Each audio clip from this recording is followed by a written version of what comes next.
Nakikinig siya eh. Magkano ba utang? May asikasoin ka siyang alin sa karinderya tapos Magkano utang mo? bayaran natin. Bayaran yung utang ni Kai. Kay! Sa Globe. Kulang daw, kulang. Dagdagan mo. 2.5? Ha? Ano? Tinatanong ko magkano utang na. Hindi mo sumasagot. Bayaran mo.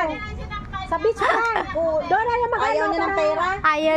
Ano gusto mo lalaki? Nakakan sa Migis lang. Nagastos ako ng 500. Hindi Gusto niyang kumain yata. Sayang mo 500. Hindi sa... Nakakaawa ba? Nakakaawa ba si Kai? Sinimutan niya pa yung anong pera. Oo. Kaya pala sayang ko 500 dyan. Ayaw niya. Smusa talaga. Sismusang Kai. So yan ako na Hindi ay. partner sa Timay nga kano. Mabakal mo lang ang pagkikidate.